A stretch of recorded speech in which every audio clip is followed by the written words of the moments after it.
Welcome বন্ধুরা, আমি সাধু ব্লগ চ্যানেলে নিয়ে চলে এলাম আবার একটা নতুন ভিডিও। তো আজকে আমি দেখাবো কিভাবে আমি নিরামিষ সয়াবিনের তরকারি বানাই।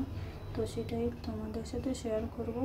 সবাইকে আমন্ত্রণ রইল আমার এই ভিডিওটা দেখার জন্য। তো চলো ভিডিওটা শুরু করা যাক, তোমরা দেখতে থাকো। দেখো, কড়াইয়ে তেল দিয়ে দিচ্ছি। তো তেলটা গরম হয়ে যাওয়ার পর আমি আলুগুলোকে ভালো করে ভেজে নিচ্ছি। আলুগুলো আমার আগে থেকে সেদ্ধ করে রাখার ছিল, যাতে রেসিপিটা আমি জলদি বানাতে পারি। তো তার জন্য আলুটাকে আমি আগে থেকে সেদ্ধ করে রেখে দিয়েছিলাম। এখানে আলুগুলো একটু ভেজে নেবো।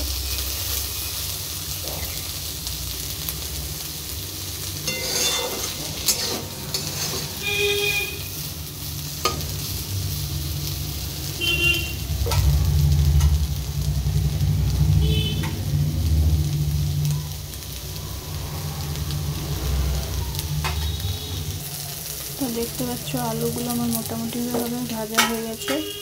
তো এবার আমি এর মধ্যে দিয়ে দেবো আমি আগে থেকে পেস্ট করে রেখেছি। এখানে আদা আছে, টমেটো, লঙ্কা আর গোটা জিরে, এগুলো সব পেস্ট করে একসাথে রেখে দিয়েছি। ওই পেস্টটা আমি এবারে এর মধ্যে দিয়ে দেবো।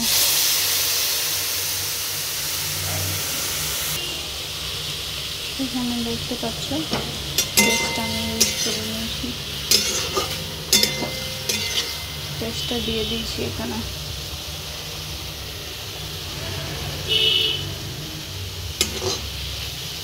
এটা 2-3 মিনিটের মতো আমি নেড়ে নেব।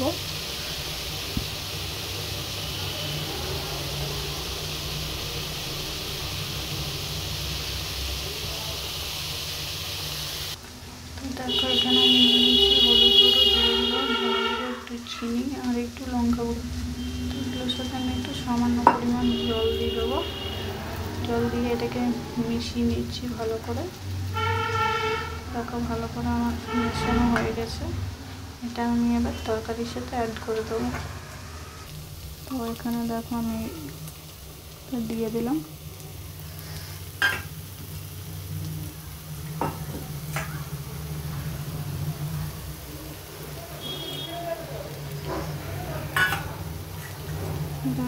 এটাকে 2-3 মিনিটের মতন নেড়ে নিচ্ছি। আমি সয়াবিনগুলোকে একেবারে অ্যাড করে নিচ্ছি। তো সয়াবিনগুলো আগে আমি 10 থেকে 15 মিনিট ভিজিয়ে রেখেছিলাম। গরম জলের মধ্যে ভিজিয়ে রাখলে সয়াবিনের যে গন্ধটা থাকে, অনেকের হয় কি সহ্য হয় না, গন্ধটা মানে ভালো লাগে না।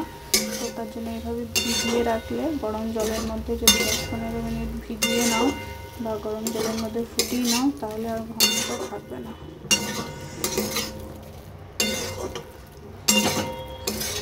এটাকে ভালো করে কষিয়ে নেব। তো এর মধ্যে আমি নুনটা একবারে অ্যাড করে দিলাম, তাহলে আমার সমস্ত কিছু দেওয়া হয়ে গেল। এবার খালি কষিয়ে নিয়ে একটু জল দিয়ে দেবো, নামিয়ে দেবো। কারণ আমার আলুগুলো আগের থেকে সেদ্ধ করা আছে, যেহেতু আর আলু না সেদ্ধ করলেও চলবে।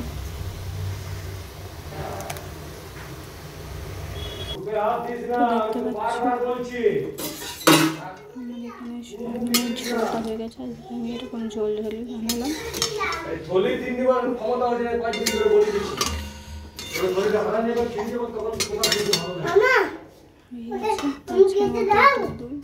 দেখা হচ্ছে পরবর্তী ভিডিওতে। সবাই ভালো থাকবে, সুস্থ থাকবে। অবশ্যই ভিডিওটা ভালো লাগলে লাইক কমেন্ট শেয়ার করে দিও।